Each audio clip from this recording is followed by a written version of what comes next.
ஹல்லேலூயா. கர்த்தருடைய நாமம் மகிமைப்படுவதாக. தேவன் தந்த நல்ல ஸ்லாக்கியத்துக்காக சர்வவல்லமையுள்ள தேவனை நான் துதிக்கிறேன், ஸ்தோத்திரிக்கிறேன்.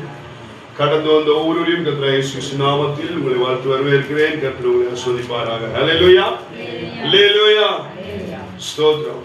நாம் வாசித்த சங்கீதம் 66, அதிலே சங்கீதக்காரனாகிய தாவீது இவ்விதமாய் சொல்லுகிறார்.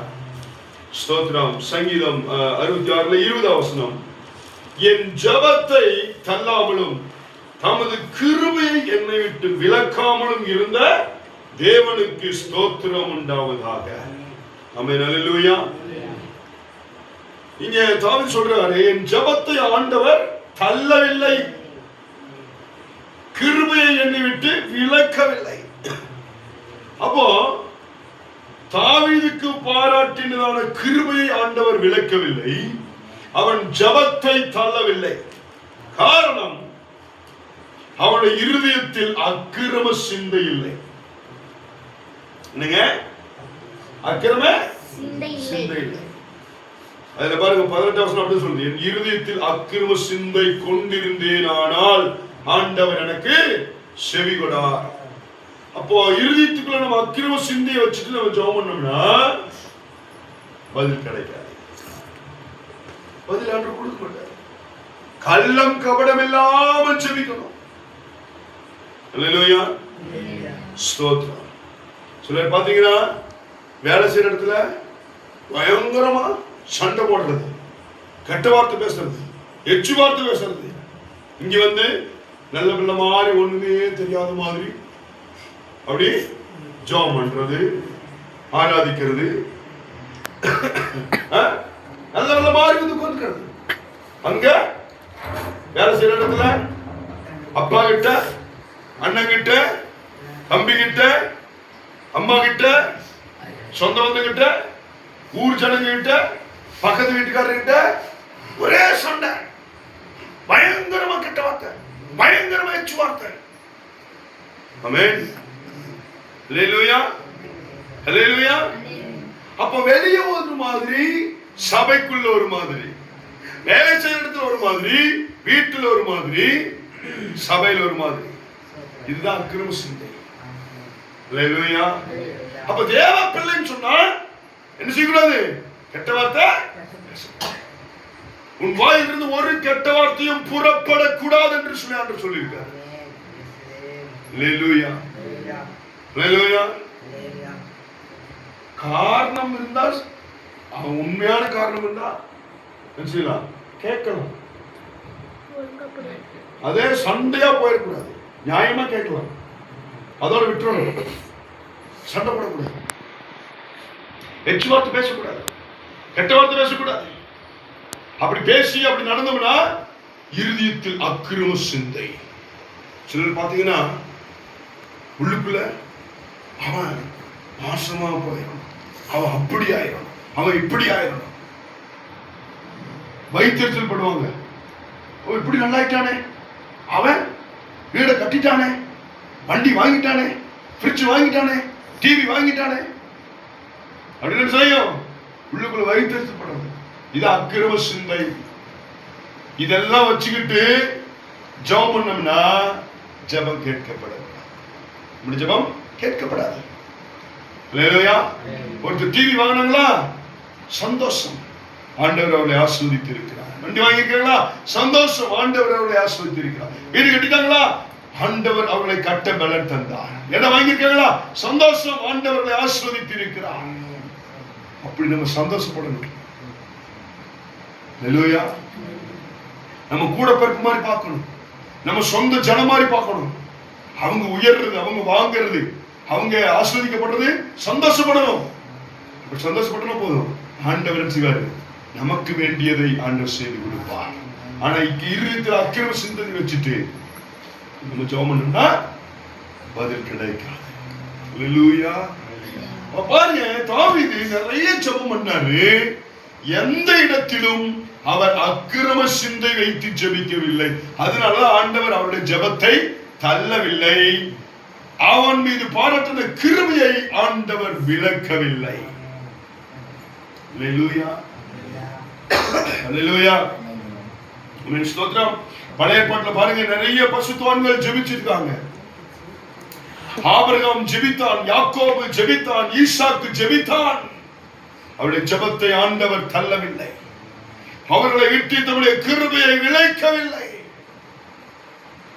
யோசேப்பு ஜெபித்தான், தானியேல் ஜெபித்தான், சாத்ராக் மேஷாக் ஆபேத்நேகோ என்பவர்கள் ஜெபித்தார்கள். அவருடைய ஜெபத்தை ஆண்டவர் தள்ளவில்லை.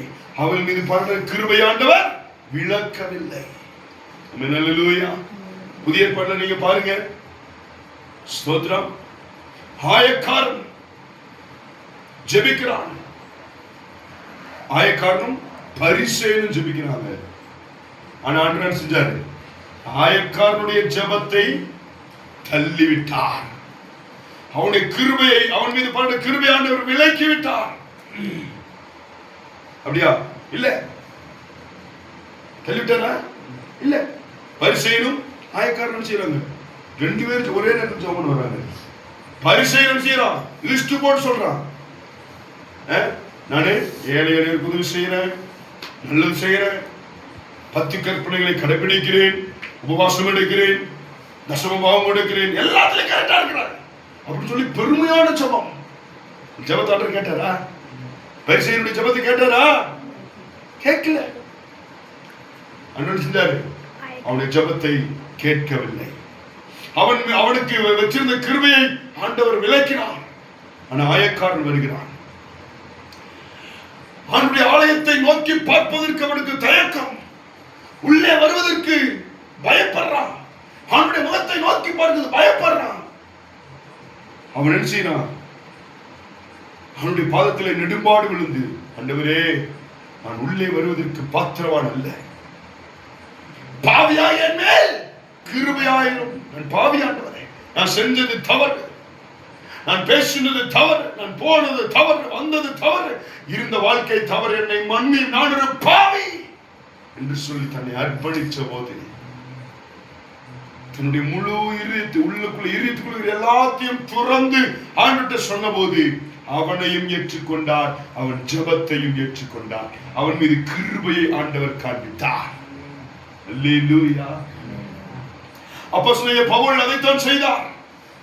நான் விசுவாசிக்கிறவர் இன்னார் என்று அறிவேன். ஆமென். நான் விசுவாசிக்கிறவர் இன்னார் என்று அறிவேன்.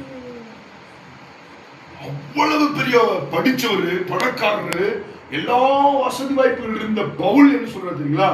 பாவிகளில் பிரதான பாவி அவர் சொல்ற வார்த்தை. அதனால அவர் ஜெபம் பண்ண எல்லா ஜெபத்துக்காக பதில் கொடுத்தாரு. அவன் மீது பாராட்டின கிருபையை ஆண்டவர் விலக்கவில்லை. அல்லேலூயா. அதே போலதான் தாவீது பாவத்தை ஆண்டவர் சுட்டி காண்பிக்கும் போது அதை உணர்ந்து ஆண்டவருடைய பாதத்தில் நெடுமாடு விழுந்து, ஆண்டவரே, நான் செய்தது பாவம், நான் பாவி, ஆண்டவரே என்னை மன்னியும் என்று ஒத்துக்கொண்டார். எல்லா ஜெபத்திலும் தன்னை தாழ்த்தினார். ஆண்டவரை துதித்தார், ஸ்தோத்திரித்தார், பாடினார், புகழ்ந்தார். அவனுடைய நாமத்தை மகிமைப்படுத்திக் கொண்டே இருந்தார். அதனால அவனுடைய ஜெபத்தை ஆண்டவர் தள்ளவில்லை. அவனுக்கு பாராட்டின கிருபையை ஆண்டவர் விலக்கவில்லை. இன்னைக்கு நம்முடைய ஜெபம் எப்படி இருக்கு? உள்ளுக்குள்ள ஒண்ணு வச்சுட்டு வெளியே ஒண்ணு பேசுறோம், வெளியே உள்ளுக்குள்ள ஒரு மாதிரி யோசிக்கிறோம், சிந்திக்கிறோம், செயல்படுகிறோம், நடக்கிறோம். நம்ம சொந்தக்காரரை குறிச்சு என்ன நினைக்கிறோம்? நம்ம கூட பிறப்பை குறிச்சு என்ன நினைக்கிறோம்? பக்கத்து வீட்டுக்காரரை குறிச்சு என்ன நினைக்கிறோம்? நினைக்கிறது ஒண்ணு, அவங்ககிட்ட பேசும்போது ஒரு மாதிரி, நடக்கும் போது ஒரு மாதிரி. நோ, அதுதான் அக்கிரம சிந்தை.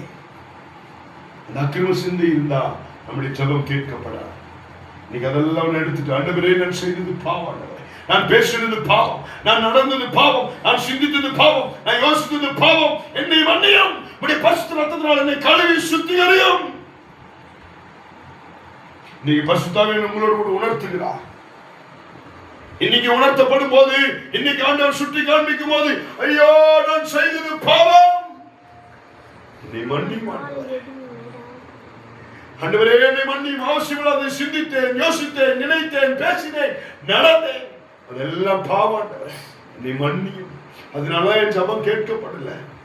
இன்னைக்கு நான் உணர்றேன், நான் என்னை ஒப்பு கொடுக்கிறேன் ஆண்டவரே, நான் செய்தெல்லாம் பாவம் ஆண்டவரே, இனிமேல் நான் அப்படி தவறாய் சிந்திக்க மாட்டேன், யோசிக்க மாட்டேன், பேச மாட்டேன், நடக்க மாட்டேன், உமக்கு பிரியமாய் வாழ விரும்புகிறேன் ஆண்டவரே என்று சொல்லி நாம் அர்ப்பணிக்கும் போது, தாவீதை போல நாம் சரணடைந்து அர்ப்பணிக்கும் போது ஆண்டவருடைய நாமத்தை உயர்த்துவோமானால் நம்முடைய ஜெபத்தையும் அவர் தள்ள மாட்டார். நம்மீது பாராட்டின கிருபையை அவர் விலக்க மாட்டார். அதனாலதான் கடைசி வரை தாவீதுக்கு ஆண்டவர் அதை செய்தார். அல்லேலூயா. இயேசு கிறிஸ்து உலகத்திலே வந்த போது பாருங்க, அவர் ஜெபித்த ஒரு ஜெபத்தையும் சொர்க்கத்தின் தேவன் பரிசுத்த ஆவியானவர் அவர் ஜெபித்த ஜெபத்தை ஒன்றையும் தள்ளி வைக்கவில்லை. அவர் மீது பாராட்டின கிருபையை ஒருபோதும் விலக்கவில்லை. காரணம், அவர் மீது வைத்திருக்கிற தரிசனங்கள், திட்டங்கள், தீர்மானங்கள், தீர்க்க தரிசனங்கள் எல்லாவற்றுக்கும் பாத்திரராய் சரியாய் அவர் அவர் அவதாரத்திலே அவர் நடந்து கொண்டார். இன்னைக்கு ஆண்டவர் உங்களையும் என்னையும் இந்த தேசத்திலே, இந்த கள்ளிமெட்டு பகுதியிலே, 9ஆம் செக் போஸ்டிலே, ஸ்தோத்திரம், மானுப்பட்டியிலே, ஒவ்வொரு இடங்களிலும் எங்கெங்கெல்லாம் வச்சிருக்கிறாரோ அந்த இடத்திலே ஆண்டவர் உங்களை நிலைநிறுத்தி வச்சிருக்கிறார். ஆண்டவர் உங்கள் மூலமாய் ஆண்டவருடைய நாமம் மகிமைப்பட வேண்டும். நம்முடைய நடக்கை எப்படி இருக்கிறது, நம்முடைய சிந்தை, நம்முடைய யோசனை, நம்முடைய நினைவு, நம்முடைய பேச்சு, நம்முடைய சிந்தைகள், நம்முடைய நினைவுகள், நம்முடைய நடக்கை, கிரியை ஆண்டவருக்கு பாத்திரமாய் பிரியமா இருக்குதா? நம்ம பாடுறோம், ஆராதிக்கிறோம், கைதட்டுறோம், வசனத்தை கேட்கிறோம், ஆராதனைக்கு வர்றோம், ஜெபம் பண்றதுக்கு வர்றோம். அப்ப இயேசுப்பா பிள்ளைனா அது மாதிரி நடக்கணும். சொந்த வந்த முன்னாடி, கூடப்பிறப்பு முன்னாடி, உலக ஜனங்கள் முன்னாடி, பக்கத்து வீட்டுக்காரர் முன்னாடி கிறிஸ்தவன் என்று சொன்னால் கிறிஸ்துவை உடையவனாய் நாம் காணப்பட வேண்டும். அல்லேலூயா. நமக்கு ஆசையும் விருப்பம் நிறைய இருக்குது. ஆண்டவரே, என் கடன் பிரச்சனையை மாற்றும், என் கேசுகாரத்தை மாற்றும், எனக்கு வேலை கிடைக்கணும், நான் வீடு கட்டணும், நல்லா சம்பாதிக்கணும், வீடு எக்ஸ்டென்ஷன் பண்ணணும், எல்லா தேவைகள் சந்திக்கும். நம்முடைய எதிர்பார்ப்பு ஆண்டவர்கிட்ட நிறைய இருக்குது. ஆனா ஆண்டவர் எதிர்பார்க்கிற பிரகாரமாய் நீ வந்தால் மாத்திரமே உன் ஸ்திதிகளுக்கு ஒரு மாற்றம் உண்டாகும், உன் தேவைகள் சந்திக்கப்படும். ஆண்டவர் எதிர்பார்க்கிற பிரகாரமா வந்தீனா நீ நினைப்பதற்கும் அதிகமாய் செய்ய தேவன் வல்லவராய் இருக்கிறார். அதுதான் தாவீதின் வாழ்க்கையில் நடந்துச்சு. அவனுடைய வாழ்க்கையிலே அவன் ஜெபித்த எல்லா ஜெபத்தையும் தள்ளாமல் இருப்பதற்கு காரணம், அவன் மீது பாராட்டின கிருபையை விலக்காமல் இருப்பதற்கு காரணம், ஆண்டவருடைய இருதயத்திற்கு பாத்திரவானாய், ஆண்டவர் எதிர்பார்க்கிற பிரகாரமாய், ஆண்டவர் விரும்புகிற பிரகாரமாய் தாவீது நடந்து கொண்டான். அவன் ஜெபித்த எல்லா ஜெபத்துக்கும் பதில் கொடுத்தாரே. அவன் மீது பாராட்டின கிருபையை ஒருபோதும் விலக்கல. இன்னைக்கு ஆண்டவர் நம்ம மீது, குடும்பத்தின் மீது கிருபை பாராட்டி இருக்கிறார். நம்முடைய ஜெபத்தை ஆண்டவர் கேட்டுக் கொண்டிருக்கிறார். அதற்கு பாத்திரவான்களாய் நடந்து கொள்வோம். தாவீதை போல, ஆபிரகாமை போல, ஈசாக்கை போல, யாக்கோபை போல, யோசேப்பை போல, தானியேலை போல, இயேசு கிறிஸ்துவை போல, அப்போஸ்தலனாகிய பவுலை போல நாம் அர்ப்பணித்து விட்டு கொடுத்து ஜீவிப்போம். கர்த்தர் நம்முடைய ஜெபத்தையும் கேட்பார். நமக்கு பாருங்க, கிருபை அவர் விலக்க மாட்டார் என்கிற தைரியத்தோடு கூட இன்னைக்கு அர்ப்பணிப்போம். கர்த்தர் வார்த்தைகளை நம்மை அனைவரையும் ஆசீர்வதிப்பாராக. ஆமென். அல்லேலூயா.